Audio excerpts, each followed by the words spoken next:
Hello and welcome to yet another exciting episode of BB Uncovered, the story of Dr. Biodun Shobanjo through the lens of those who have had the privilege to live with him, to work with him, and journey with him through his 80 years around the sun. My name is Tosin Adefeko, but my friends call me Tosh. I'm the CEO of 83 Resources, the movement agency, and I will be your host for today. With me today is a very unique personality. He's been described in very many ways: as a maverick, a straight shooter, as a bold and audacious human being. His name is Mr. Rufai Oseni. Rufai, you are most welcome. Finally, you guys pulled me here. Yes, we finally put Rufai here. Yeah. If I must say, we have tried to get Rufai on some of our podcasts, but somehow he doesn't want to be interviewed. So I'm so glad that he couldn't say no to this opportunity because coincidentally, he happens to be one of Dr. Sho's, will I call you one of his biggest aburos? Yes. Should I use that word? Yes, So, but today is not about roofing the fire. Today happens to be about Dr. Sho. So I will not take Rufai on some of the things that people want to hear him say. Wait for his own special interview. Welcome again, Rufai. Thank you. You already know why we're here. Yes. It's a very interesting conversation about a man that means a lot to so many of us. Yeah. You included. Yeah. But let's take it from the beginning. Yeah. Tell me, what is your BB story? How did you encounter him? When did you first meet him? I met him about 2-3 years ago. Really? But prior to this time, from the fringes, I've always been a very firm admirer of this man that pretty much did a lot of work to giving us the advertising industry we have today. And what a lot of people don't know about BB is that he transcends, many generations, and he transcends many insights. Little wonder he set up insights. And I say that advisedly because he used to be a radio man before. He used to be a studio man at NBC. That's the national broadcasters in the 60s and 70s. In fact, he worked very closely with Fela. Fela Kuti. And afterwards, he did a lot more work. He had worked in the custom service. He had transcended every area before he finally said, okay, let me come into advertising. And he came into advertising at that emerging stage of advertising in Nigeria, just a sweet spot in the 70s when he worked in his first agency and finally decided to take the bull by the horn to be able to set up his own. And he has also been an inspiration for a lot of people. There's another very good friend of mine that is also a strong, child of the source, I should use that word. Dr. Oforta said that it was after he went to a training event that BB had sent him to, and he saw the light. He told us that story. That was when he could break out. Yes. And BB said, I give you my blessings. If it doesn't work, I'll come back. And that's the kind of heart BB has. And that's why he can merge everybody together. And a lot of people, maybe a lot of the generation might not have seen, but people in the former generation, when BB came on TV and he had to present that, apprentice-like television programming. Yes. That was what BB showed. Fortressness, thought process, accountability into everything he does, and a stickler for time. And BB's life also exemplifies partnership with Uncle Jimmy Aoshika. He couldn't have done it alone.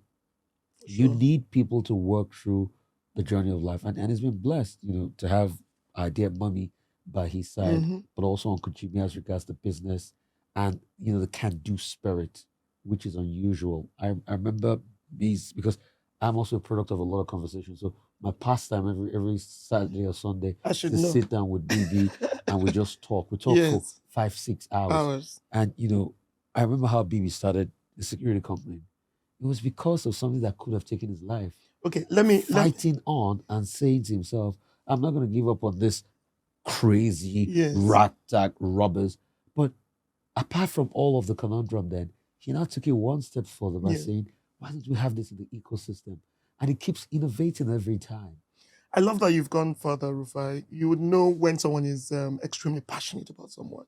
You've literally answered my question 4, 5, and 6. Sorry. But I want to draw you back to question 1. Because I want, to take you through, I want you to take us through his personality. You've already talked about how you met. Now that I know that you only met 2 or 3 years ago? Because you know sometimes we're together on those weekend banters. But now that I know you've only known him for 2-3 years, it tells me that there's still a story to tell about his personality. How did you create that linkage and that bond with someone that you just met 2-3 years ago? Tell me. I'm taking you back there before we come back forward. For me, as with friendships, I relate to the soul of the individual. So it's unique. I love that. And that's what I do. So I'm not just friends on the surface. I'm friends with the soul. And, I think it was Aristotle that said a friend is two souls living in, a soul living in two different bodies. And that's the kind of relationship we have. So this was how I met him. He had just launched his book, and I was interviewing him on television. And I said I've always wanted to meet him. And afterwards, I got his number from my producer, and I called him up and I said, I'd like to come have a chat with you. And we had the chat, and from just a 30 minutes chat, it was hours and hours and hours. And we became constantly bonded. And, I will never forget this. When I lost my father, he was the first to come to my house. He was the first person I called. And he was in my house. And he was there with me while I was crying. Because, I told him a lot about my father, and he knew, what my father stood for. And he was there with me through that process. So that's the humanity, and that's the connection in the soul. So it's not the BB that everybody knows and says, oh, yeah, the celebrated BB. No. The most important thing at first is a human being to start with. He's got a soul, he's got a heart, he's got his own fears, he's got his own proclivities. And when you understand that, then you can have that relationship with the soul. So when I see BB, yes, the high and mighty guru and all of that, I'm not just trying to learn from the inside story. I'm trying to learn from also the mistakes he made, the deals he could have done. I'll tell you a very interesting one. He was telling me about, how when they want to make deals and when people come and they're haggling over the price to buy a company. And he says, I don't sell companies to people because they have the best deal. I sell companies to people because of their personality. And trust me, he's met all the top guys. The name it, the Maurice Levy, the Maurice Levies of this world, the Martin Sorrells of this world. He's met all those people. But it is that common thread of humanity that makes him different, and that's that can-do spirit. That's that power. That's that even, giving me feedbacks, because he's not just a friend, but he's also my eye out there. I remember when he sends me messages and says, Rufai, I said this and this about you, and I explained to him, and he walks me through this explanation. He's way older than me, but apart from facts like a father to me, he's also like a friend to me. And that's that, very unique human touch he has. Rudyard Kipling, the poet, has it spot on. He wrote a poem called If. And in one of the verses in If, he was like, if you can be high up there and you never lose the common touch. And that's exactly what BB is. He's high up there, high and mighty, doesn't lose it. But he doesn't lose the common touch. He doesn't lose the common touch. He still wants to make jokes about the things that truly matter. People think spiritual awakening only happens in religious houses. I feel like I'm going through some sort of awakening right now. It's so compelling what you're saying. Because the relationship I have with BB is a healing of the soul. Not because, I glean wisdom only from him, but it's an interaction of two souls. And you see, I tell people, it's just like when people fall in love. When the two souls sync, that's when you hit nirvana. I'm not saying we agree on everything. Yes. But I'm saying the commonality of coming together constantly and listening and the luxury of being able to see from another perspective. Yes. And that's what BB provides. But he's from a balanced perspective over the layers and layers and layers of life. I mean, look at his story, for instance.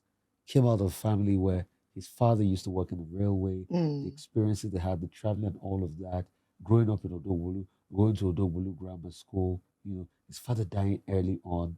Look at the contrast in his life. His mother living to way in her 90s and all of that. So his life itself is a tapestry of so many things that you can glean from.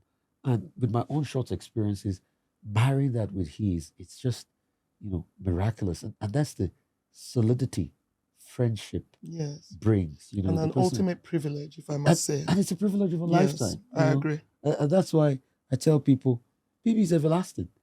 the greatest place BBO lives is in my consciousness, in my Mm. heart. Yeah. It's not in years. And that's why I'm sorry. As long as you make memories in lives, I don't believe people can be washed away. I feel the memories and the lessons and the teachings BBO has given Mm. just keeps going through that level of reincarnation in your Yes. heart. And that's what we all glean from.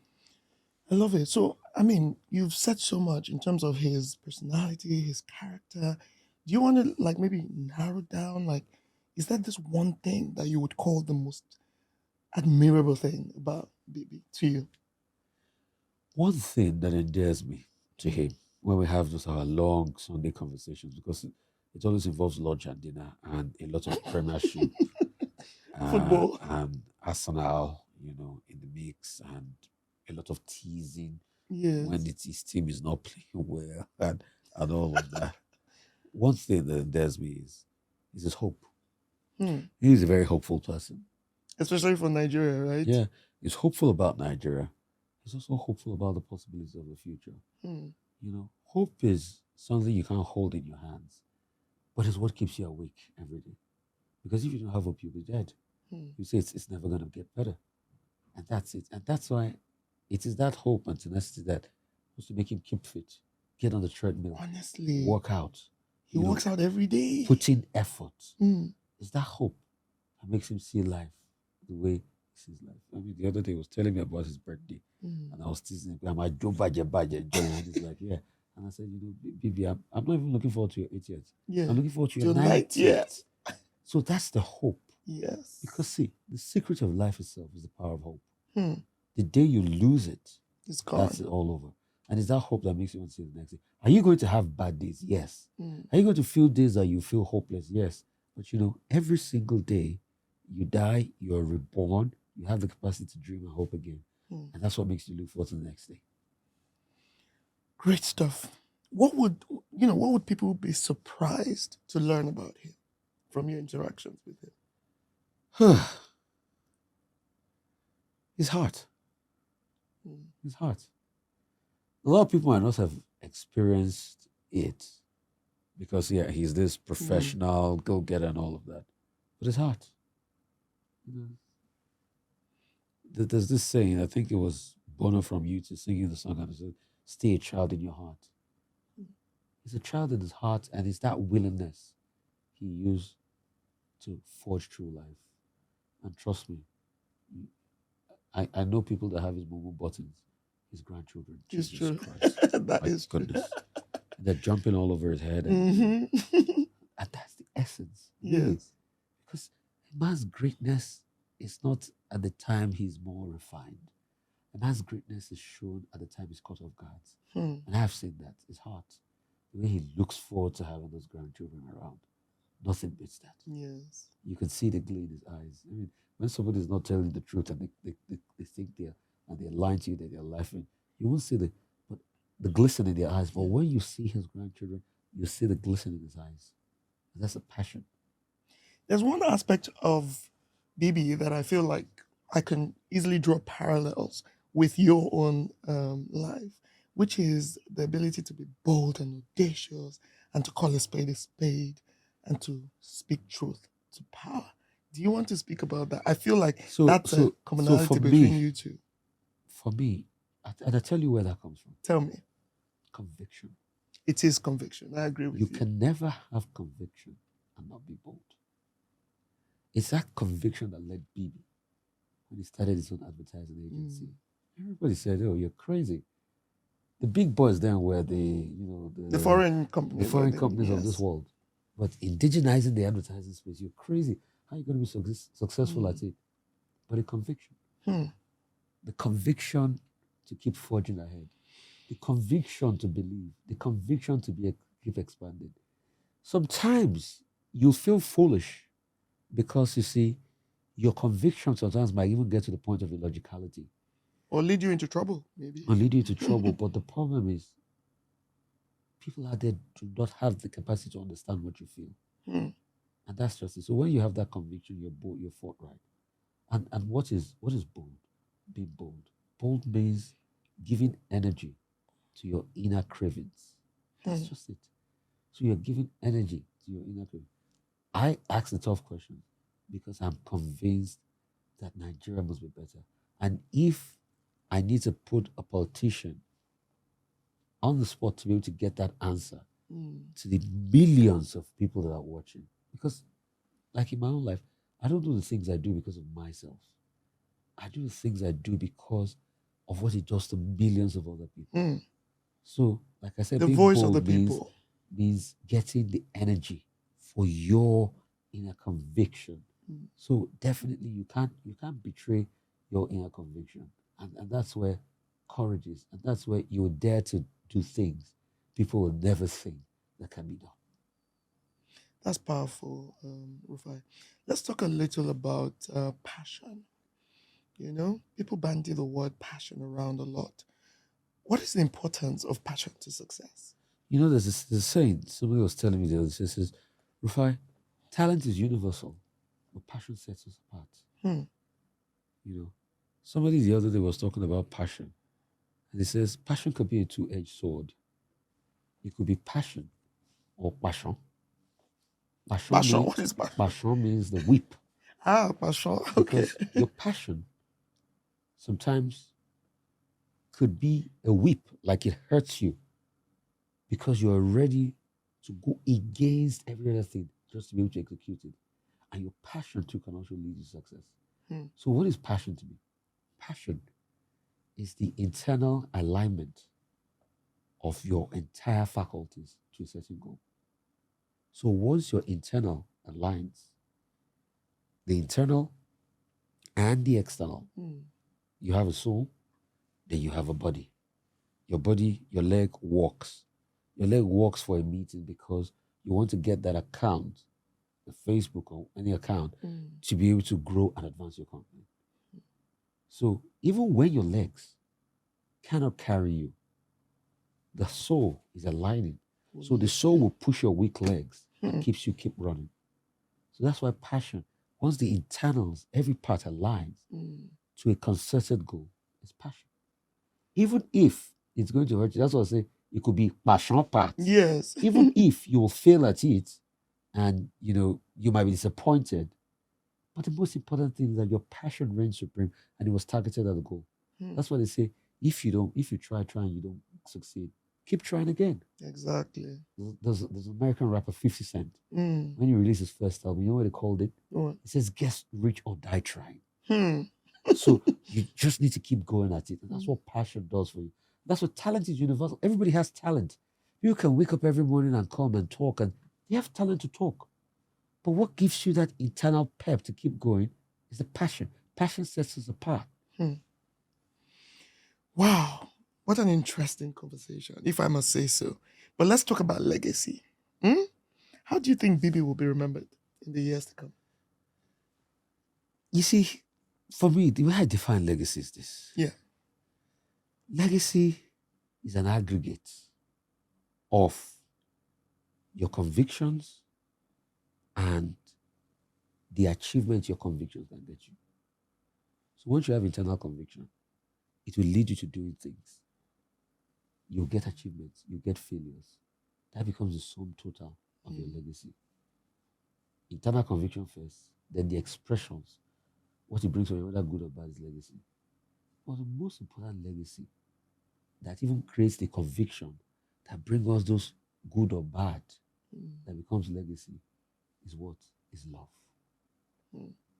If Bibi never loved to advance the cause of humanity, he wouldn't do the things he did. If he never loved his own family, he wouldn't be a great family man. If he never loved his own partner, he wouldn't forge a good company. If he never loved Nigeria, he wouldn't make his investment here. So I think Bibi's greatest legacy is his capacity to love, which is undying, which is more than, because see, if his legacy was, he made money, he built advert agency, all of that could go in a heartbeat. Exactly. But it's the capacity that he loved doing all those things. That's why he kept on going, even when the days were bad. That's what I was talking about, passion. Yeah. That's what I was talking about.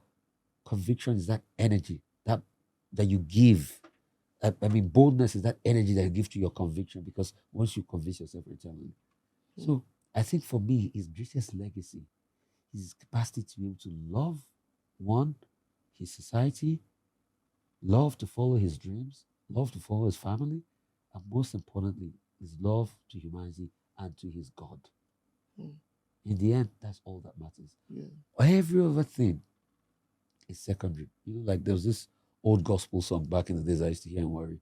They say, seek first the kingdom of God, and his righteousness, the rest, Najara. That's the essence of our lives, to seek first the kingdom of God, the righteousness. The rest is extra. That's extra. So the first thing he sought was love. And it is the love that cascaded into business. And it's the love that cascaded into the integrity at which he did things. It's the love that cascaded how he treated his family. It's the love that cascaded how he treated his grandchildren. Because the cornerstone is everything. And that's why you see a man that has a loveless life is a dying man. Once a man has no love in his life, he starts to die. That's so true. So what values do you want to leave us with before, we end this conversation for the young listeners? Love. They don't love enough. Because, the Bible says, Ifela akoja ofi. Translate. What it means is, love is beyond law. You remember the two parts of the Bible, the Old and New Testament, where they were talking about all the sins people had committed were washed away by the blood of Christ, because that was love. The last dispensation was the dispensation of the law. You remember an eye for an eye, yes, a tooth for a tooth, and all of that. But it's also love that makes you realize that an eye for an eye only makes the whole world blind, like Gandhi said. So if this generation can love more in the things, not man and woman love, or not sexual love and all of that love for country, humanity, love for humanity, mankind, love for mankind, love for the pursuit of happiness of others. I'm a huge fan of rock music. There's Chad Kroger. He's got a band called Nickelback. It's a very popular band. They sang this song. They said, if everyone cared, nobody died. If everyone loved, nobody cried. We see a day that nobody will die if everyone loved.